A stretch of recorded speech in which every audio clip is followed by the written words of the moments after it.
अथ एकादशोऽध्यायः विश्वरूपसन्दर्शनयोगः। अर्जुन उवाच मदनुग्रहाय परमं गुह्यमध्यात्मसंज्ञितं यत्त्वयोक्तं वचस्तेन मोहोऽयं विगतो मम। भवाप्ययौ हि भूतानां श्रुतौ विस्तरशो मया त्वत्तः कमलपत्राक्ष माहात्म्यमपि चाव्ययम्। एवमेतद्यथार्थत्वम् आत्मानं परमेश्वर द्रष्टुमिच्छामि ते रूपम् ऐश्वरं पुरुषोत्तम। मन्यसे यदि तच्छक्यं मया द्रष्टुमिति प्रभो योगेश्वर ततो मे त्वं दर्शयात्मानमव्ययम्। श्रीभगवानुवाच पश्य मे पार्थरूपाणि शतशोऽथसहस्रशः नानाविधानि दिव्यानि नानावर्णाकृतीनि च।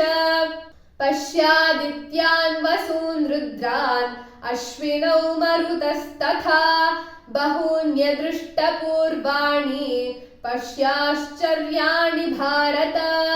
इहैकस्थं जगत्कृत्स्नं पश्याद्य सचराचरम् मम देहे गुडाकेश यच्चान्यद्द्रष्टुमिच्छसि न तु मां शक्यसे द्रष्टुम् अनेनैव स्वचक्षुषा।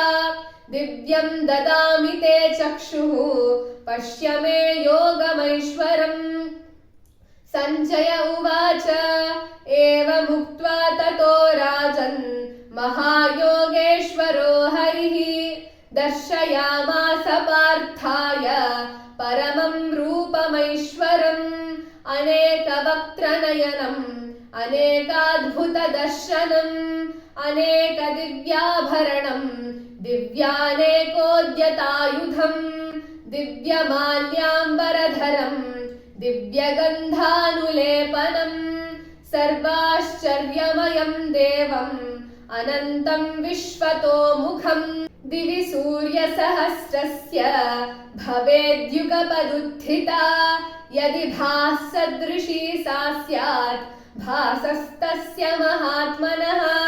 तत्रैकस्थं जगत्कृत्स्नं प्रविभक्तमनेकधा अपश्यद्देवदेवस्य शरीरे पाण्डवस्तदा। ततः स विस्मयाविष्टः हृष्टरोमा धनञ्जयः प्रणम्य शिरसा देवं कृताञ्जलिरभाषत। अर्जुन उवाच पश्यामि देवांस्तव देवदेहे सर्वांस्तथा भूतविशेषसङ्घान् ब्रह्माणमीशं कमलासनस्थं ऋषींश्च सर्वानुरगांश्च दिव्यान् अनेकबाहूदरवक्त्रनेत्रं पश्यामि त्वां सर्वतोऽनन्तरूपम्। नान्तं न मध्यं न पुनस्तवादिं पश्यामि विश्वेश्वर विश्वरूप। किरीटिनं गदिनं चक्रिणं च तेजोराशिं सर्वतो दीप्तिमन्तम् पश्यामि त्वां दुर्निरीक्ष्यं समन्तात् दीप्तानलार्कद्युतिमप्रमेयम्। त्वमक्षरं परमं वेदितव्यं त्वमस्य विश्वस्य परं निधानम्। त्वमव्ययः शाश्वतधर्मगोप्ता सनातनस्त्वं पुरुषो मतो मे। अनादिमध्यान्तमनन्तवीर्यम् अनन्तबाहुं शशिसूर्यनेत्रम् पश्यामि त्वां दीप्तहुताशवक्त्रम् स्वतेजसा विश्वमिदं तपन्तम्। द्यावा पृथिव्योरिदमन्तरं हि व्याप्तं त्वयैकेन दिशश्च सर्वाः। दृष्ट्वाद्भुतं रूपमुग्रं तवेदं लोकत्रयं प्रव्यथितं महात्मन्। अमीहि त्वां सुरसङ्घा विशन्ति केचिद्भीताः प्राञ्जलयो गृह्णन्ति। स्वस्तीत्युक्त्वा महर्षिः सिद्धसङ्घाः स्तुवन्ति त्वां स्तुतिभिः पुष्कलाभिः। रुद्रादित्या वसवो ये च साध्याः विश्वेश्विनौ मरुतश्चोष्मपाश्च गन्धर्वयक्षासुरसिद्धसङ्घाः वीक्षन्ते त्वां विस्मिताश्चैव सर्वे रूपं महत्ते बहुवक्त्रनेत्रं महाबाहो बहुबाहूरुपादं बहूदरं बहुदंष्ट्राकरालं दृष्ट्वा लोकाः प्रव्यथितास्तथाहं नभस्पृशं दीप्तमनेकवर्णं व्यात्ताननं दीप्तविशालनेत्रं दृष्ट्वा हि त्वां प्रव्यथितान्तरात्मा धृतिं न विन्दामि शमं च विष्णो दंष्ट्राकरालानि च ते मुखानि दृष्ट्वैव कालानलसन्निभानि दिशो न जाने न लभे च शर्म प्रसीद देवेश जगन्निवास अमी च त्वां धृतराष्ट्रस्य पुत्राः सर्वे सहैवावनिपालसङ्घैः भीष्मो द्रोणः सूतपुत्रस्तथासौ सहास्मदीयैरपि योधमुख्यैः वक्त्राणि ते त्वरमाणा विशन्ति दंष्ट्राकरालानि भयानकानि केचिद् विलग्ना दशनान्तरेषु सन्दृश्यन्ते चूर्णितैरुत्तमाङ्गैः यथा नदीनां बहवोऽम्बुवेगाः समुद्रमेवाभिमुखा द्रवन्ति तथा तवामी नरलोकवीराः विशन्ति वक्त्राण्यभिविज्वलन्ति यथा प्रदीप्तं ज्वलनं पतङ्गाः विशन्ति नाशाय समृद्धवेगाः तथैव नाशाय विशन्ति लोकाः तवापि वक्त्राणि समृद्धवेगाः लेलिह्यसे ग्रसमानः समन्तात् लोकान् समग्रान् वदनैर्ज्वलद्भिः तेजोभिरापूर्य जगत्समग्रं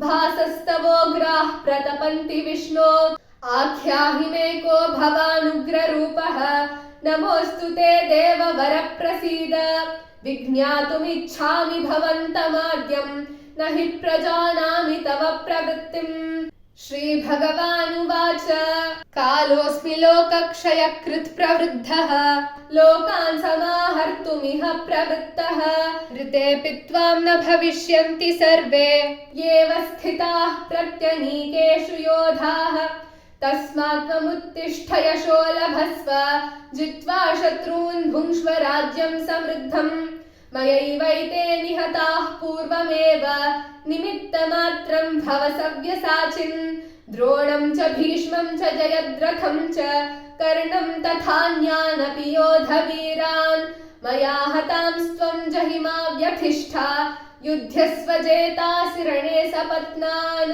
सञ्जय उवाच एतत् श्रुत्वा वचनं केशवस्य कृताञ्जलिर्वेपमानः किरीटी नमस्कृत्वा भूय एवाह कृष्णं सगद्गदं भीतः प्रणम्य अर्जुन उवाच स्थाने हृषीकेश तव प्रकीर्त्या जगत्प्रहृष्यत्यनुरज्यते च रक्षांसि भीतानि दिशो द्रवन्ति सर्वे नमस्यन्ति च सिद्धसङ्घाः कस्माच्च तेन न मेरन्महात्मन् गरीयसे ब्रह्मणोऽप्यादिकर्त्रे अनन्तदेवेश जगन्निवास त्वमक्षरं सदसत्तत्परं यत् त्वमादिदेवः पुरुषः पुराणः त्वमस्य विश्वस्य परं निधानम् वेत्तासि वेद्यं च परं च धाम त्वया ततं विश्वमनन्तरूप वायुर्यमोऽग्निर्वरुणः शशाङ्कः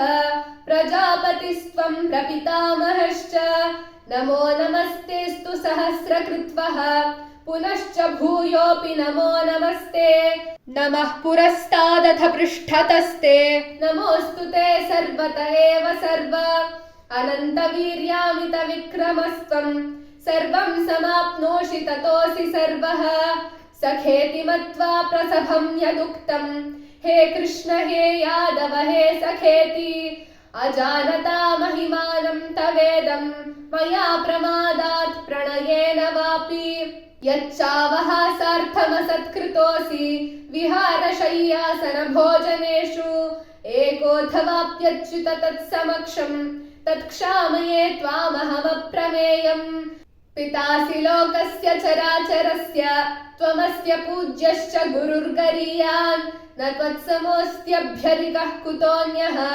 लोकत्रयेऽप्यप्रतिमप्रभाव तस्मात् प्रणम्य प्रणिधाय कायम् प्रसादये त्वामहमीशमीड्यम् पितेव पुत्रस्य सखेव सख्युः प्रियः प्रियायार्हसि देव सोढुम् अदृष्टपूर्वम् हृषितोऽस्मि दृष्ट्वा भयेन च प्रव्यथितं मनो मे तदेव मे दर्शय देवरूपम् प्रसीद देवेश जगन्निवास किरीटिनं गदिनं चक्रहस्तम् इच्छामि त्वां द्रष्टुमहं तथैव तेनैव रूपेण चतुर्भुजेन सहस्रबाहो भव विश्वमूर्ते।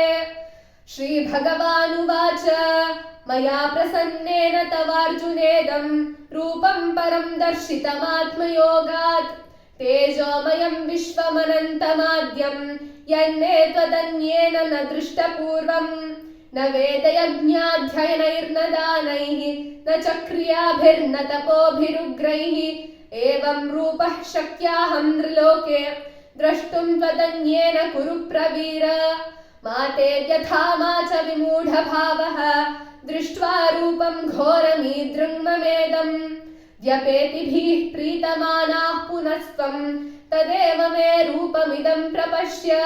सञ्जय उवाच इत्यर्जुनं वासुदेवस्तथोक्त्वा स्वकं रूपं दर्शयामास भूयः आश्वासयामास च भीतमेनं भूत्वा पुनः सौम्यवपुर्महात्मा।